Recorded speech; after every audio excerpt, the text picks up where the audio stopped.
हाय, आपके साथ मैं हूं Surabhi Sharma. India TV YouTube channel subscribe करिए, बेल आइकन दबाएं।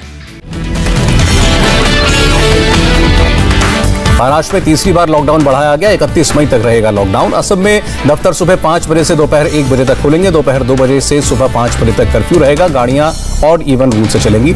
महाराष्ट्र में 18 से 44 एज ग्रुप में फिलहाल वैक्सीनेशन नहीं होगा, वैक्सीन की कमी की वजह से फैसला। मुंबई में बीएमसी ने 1 करोड़ वैक्सीन खरीदने के लिए ग्लोबल टेंडर निकाला। 18 मई टेंडर की आखिरी तारीख। राजस्थान सरकार भी विदेश से मंगाएगी वैक्सीन। गहलोत कैबिनेट ने ग्लोबल टेंडर को मंजूरी दी।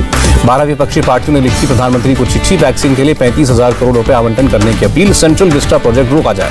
भारत में 2 से 18 साल के बच्चों का होगा कोरोना वैक्सीन का ट्रायल। एक्सपर्ट कमेटी ने कोवैक्सीन के क्लिनिकल ट्रायल को मंजूरी दी। कोवैक्सीन का क्लिनिकल ट्रायल 525 बच्चों पर होगा। दिल्ली एम्स, पटना एम्स और नागपुर के MIMS अस्पतालों में होगा ट्रायल। एम्स के मेडिसिन डिपार्टमेंट के डॉक्टर संजीव सिन्हा का बयान, DCGI का अप्रूवल मिलते ही बच्चों पर हम ट्रायल शुरू करेंगे। कोवैक्सीन के उत्पादन पर केंद्र सरकार का बयान, जून तक दुगना हो जाएगा कोवैक्सीन का उत्पादन। सितंबर तक हर महीने कोवैक्सीन का उत्पादन 10 करोड़ डोज हो जाएगा, केंद्र सरकार की उम्मीद। दिल्ली में गुरुवार से नहीं लगेगी कोवैक्सीन। आप विधायक आतिशी का बयान, कोविशील्ड भी सिर्फ 9 दिन का स्टॉक बचा। दिल्ली के डिप्टी CM का बयान, दिल्ली के पास नहीं है कोवैक्सीन। मनीष सिसोदिया ने केंद्र सरकार को दोषी बताया, कहा केंद्र सरकार के ऑर्डर को पूरा कर रहा है भारत बायोटेक। मनीष सिसोदिया ने कहा कोवैक्सीन जिन सेंटर्स पर लगाई जा रही थी उनको बंद करना पड़ा, 100 केंद्र बंद हुए। भारत बायोटेक ने मनीष सिसोदिया के बयान को दुखद बताया, कहा कुछ राज्य हमारे इरादों पर सवाल खड़े कर रहे हैं। भारत बायोटेक ने कहा हमारे 50 कर्मचारी कोरोना की वजह से छुट्टी पर हैं। भारत बायोटेक ने बयान जारी करके कहा 1 मई से अब तक 18 राज्यों को कोवैक्सीन दी गई।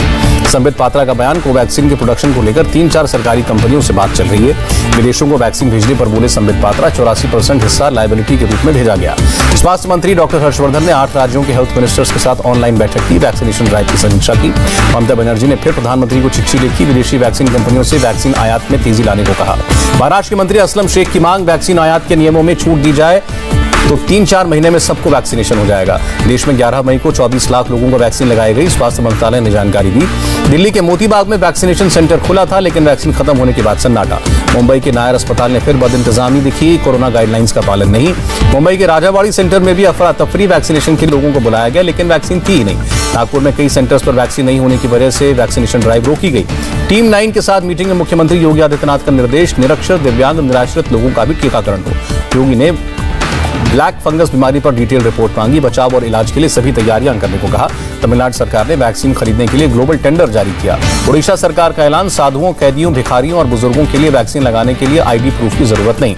जोधपुर में पाकिस्तान से आए शरणार्थियों का सैंपल लिया गया, वैक्सीनेशन करने पर भी विचार। कर्नाटक के शिवमोगा में मीडिया के कर्मियों को लगाई गई वैक्सीन। PM केयर्स फंड ने DRDO के बनाए 1.5 लाख ऑक्सी केयर सिस्टम खरीदने का फैसला किया, 322 करोड़ की लागत आएगी। ऑक्सीजन एक्सप्रेस से अब तक देश भर में 6,260 टन लिक्विड ऑक्सीजन की सप्लाई की गई। कर्नाटक सरकार होम आइसोलेशन में रह रहे लोगों तक पहुंचाएगी ऑक्सीजन कॉन्सेंट्रेटर। बेंगलुरु में ऑक्सी बस सेवा शुरू, हर बस में 6 से 8 ऑक्सीजन सिलेंडर की सुविधा। ओमान से मेडिकल हेल्प लेकर विमान भारत पहुंचा, 36 वेंटिलेटर्स, दवाएं और दूसरे उपकरण शामिल। INS तरकश कतर से मदद लेकर मुंबई पहुंचा, 2 क्रायोजेनिक कंटेनर्स, 230 ऑक्सीजन सिलेंडर साथ लाया। इंडियन एयरफोर्स का C-17 ग्लो मास्टर विमान जर्मनी से 35 टन कोविड मेडिकल सप्लाई लेकर मुंबई पहुंचा। दिल्ली के सरदार पटेल कोविड अस्पताल में जर्मनी की मदद से ऑक्सीजन प्लांट शुरू। इंटरनेशनल नर्सेज डे पर प्रधानमंत्री मोदी ने नर्सिंग स्टाफ का आभार जताया, कहा स्वस्थ भारत के प्रति उनका कर्तव्य और जज्बा बेमिसाल। राहुल गांधी का केंद्र सरकार पर निशाना, ट्वीट करके कहा महामारी में केंद्र सरकार की क्रूरता को देशवासी कब तक झेलेंगे।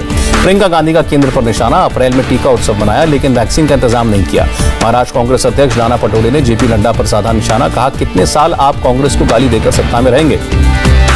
राजस्थान के स्वास्थ्य मंत्री रघु शर्मा का बयान, राजस्थान में 2 लाख से ज्यादा सक्रिय मामले, महामारी ग्रामीण इलाकों में भी फैली। देश में 3,48,421 लोग कोरोना से संक्रमित, 4,205 लोगों की मौत। महाराष्ट्र में कोरोना से 46,781 मामले आए, 816 लोगों की मौत। मुंबई में कोरोना से 2,116 लोग संक्रमित, 66 मौतें। नागपुर में 67 लोगों की मौत हुई, 2,532 लोग पॉजिटिव पाए गए। दिल्ली में 13,287 नए मामले, 300 मौतें। उत्तर प्रदेश में 18,125 नए केस, 24 घंटे में 329 की जान गई। MP में 8,970 नए मामले आए, 84 मौतें। कर्नाटक में कोरोना के 39,998 नए केस, 517 लोगों की मौत। बंगाल में 20,377 लोग कोरोना पॉजिटिव निकले, 135 की जान गई। गुजरात में 11,000 से ज्यादा नए मामले, 102 की जान गई। राजस्थान में 16,384 लोग संक्रमित हुए, 164 लोगों की जान गई। उत्तराखंड में 7,749 नए केस, 109 लोगों की मौत। तमिलनाडु में 30,335 नए मामले, 293 लोगों ने गंवाई जान। केरल में 43,529 लोग कोरोना संक्रमित, 95 लोगों की मौत। आंध्र प्रदेश में 21,452 नए मामले, 89 मौतें। बिहार के पश्चिमी चंपारण में एक परिवार का आरोप, बेटी ने पीपीई किट पहनकर पिता का दाह संस्कार किया, अस्पताल ने कोई मदद नहीं की।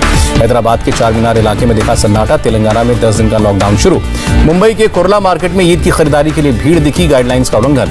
नागपुर में भी इतवारी मार्केट में शॉपिंग के लिए लोगों की भीड़। अलीगढ़ में खरीदारी के लिए लोगों की भारी भीड़ दिखी। वाराणसी में भी बड़ा बाजार में लोगों का हुजूम। दिल्ली की मंडियों में भी कोरोना गाइडलाइंस का उल्लंघन, ओखला और आजादपुर मंडी में खरीदारी की भीड़। दिल्ली के रामलीला मैदान में कोरोना मरीजों के लिए 500 बेड वाला आईसीयू अस्पताल शुरू। छतरपुर आइसोलेशन सेंटर को अपग्रेड करके कोविड केयर सेंटर बनाया गया। एम्स, आईआईटी, आईआईएम के पूर्व छात्रों की मदद से चल रहा है centre. CDS general Vipin Rawat ने सरदार वल्लभ भाई पटेल और बेस हॉस्पिटल का दौरा किया। दिल्ली में जमाखोरी के आरोप में 2 लोग गिरफ्तार, 10 ऑक्सीजन कॉन्सेंट्रेटर्स और 2000 पल्स ऑक्सीमीटर्स बरामद। दिल्ली की कोर्ट ने मैट्रिक्स सेल्यूलर के सीईओ समेत 4 लोगों को जमानत दी। रेस्टोरेंट में ऑक्सीजन कॉन्सेंट्रेटर जमा करके रखने का मामला। हिमाचल प्रदेश में प्राइवेट अस्पतालों और लैब्स में 500 रुपए में होगा आरटीपीसीआर टेस्ट। तमिलनाडु में कोविड ड्यूटी के दौरान जान गंवाने वाले 43 फ्रंटलाइन वर्कर्स के परिवारों को 25-25 लाख की मदद का ऐलान। तमिलनाडु में हेल्थ वर्कर्स के लिए इंसेंटिव, डॉक्टर्स को 30,000 रुपए, नर्सेज, पीजी स्टूडेंट्स और ट्रेनी डॉक्टर्स को 20-20 हजार रुपए। चेन्नई में मस्जिद जावेद को क्वारंटीन सेंटर बनाया गया। जो लोग कोरोना नेगेटिव है लेकिन क्वारंटीन की जरूरत है वो ठहर सकेंगे। कर्नाटक में पीयूसी और सीईटी के एग्जाम फिलहाल टाले गए। जालंधर में डॉक्टर ऋचा ने पेश की मिसाल, गर्भवती होने के बावजूद कोविड अस्पताल में ड्यूटी कर रही हैं। यूपी के बिजनौर में under training CO doctor Ganesh Kumar Gupta का जज्बा, ड्यूटी के साथ साथ कोरोना संक्रमित पुलिसकर्मियों का इलाज भी कर रहे हैं। मध्य प्रदेश के शाहजहांपुर में 2 डॉक्टर समेत 12 मेडिकल स्टाफ को नौकरी से निकाला गया। रेमडेसिविर इंजेक्शन की डिलीवरी में लापरवाही का मामला। जम्मू कश्मीर के बारामूला में सेना ने कोरोना जागरूकता अभियान चलाया। गुवाहाटी में कामाख्या मंदिर श्रद्धालुओं के लिए 13 मई के बाद भी अगले आदेश तक बंद। इराक में 22 मई तक कोरोना कर्फ्यू का ऐलान, कोरोना केस बढ़ने पर फैसला। शुक्रवार को मनाई जाएगी ईद, लखनऊ के मौलाना खालिद रशीद फिरंगी महली का ऐलान। मंगलवार को आर्मी चीफ एमएम नरवणे और यूएस आर्मी के चीफ ऑफ स्टाफ के बीच हुई बातचीत, रक्षा क्षेत्र में द्विपक्षीय सहयोग पर हुई चर्चा। आर्मी चीफ जनरल नरवणे ने अखनूर, राजौरी और नौशेरा का दौरा किया, सुरक्षा व्यवस्था का लिया जायजा। बंगाल में बीजेपी सांसद जगन्नाथ सरकार और निशित प्रमाणिक ने विधायक पद से इस्तीफा दिया, कहा पार्टी के फैसले का पालन किया। 14 मई को असम के रनपगली और श्रीरामपुर कैंप का दौरा करेंगे बंगाल के गवर्नर। बंगाल की कुछ हिंसा पीड़ितों ने शरण ली हुई है। मुख्यमंत्री ममता बनर्जी ने गवर्नर जगदीप धनखड़ को लिखी चिट्ठी, उनके कूच बिहार दौरे को प्रोटोकॉल का उल्लंघन बताया। चिट्ठी में ममता ने लिखा, गवर्नर अपने अधिकार क्षेत्र से बाहर जाकर काम कर रहे हैं, सीधे अधिकारियों को निर्देश नहीं दे सकते। देवप्रयाग पहुंचे उत्तराखंड के सीएम तीरथ सिंह रावत, बादल फटने से हुए नुकसान का जायजा लिया। हिमाचल के मंडी में लैंडस्लाइड से यातायात प्रभावित, चंडीगढ़ मनाली हाईवे को पहुंचा नुकसान। भागलपुर में कोरोना संक्रमित मरीज की पत्नी से रेप की कोशिश का मामला, पुलिस ने 3 सदस्यीय कमेटी गठित की। इजरायल ने गाजा पट्टी में किया हमला, हमास के रॉकेट लॉन्चर को नष्ट करने का दावा। इजरायल के हमले में अब तक 43 लोगों की मौत। हमास ने भी साउथ इजरायल में पेट्रोल टैंक पर दागी मिसाइल, प्रशासन ने लोगों से बाहर न निकलने की अपील की। इजरायल के प्रधानमंत्री बेंजामिन नेतन्याहू ने कहा, हम एक साथ कई मोर्चों पर लड़ रहे हैं। अप्रैल महीने में खुदरा मुद्रास्फीति कम होकर 4.29% रही, मार्च में ये 5.52% थी। यूएस डॉलर के मुकाबले रुपए का भाव 8 पैसे गिरा, $1 की कीमत 73 रुपए 42 पैसे और गिरावट के साथ बंद हुआ शेयर बाजार। सेंसेक्स 471 और निफ्टी 154 अंक नीचे आया। हाय, आई एम सुरभि शर्मा। खबरों से अपडेट रहने के लिए India TV YouTube channel subscribe करिए, साथ में बेल आइकन जरूर दबाएं। जुड़े रहें इंडिया टीवी के साथ।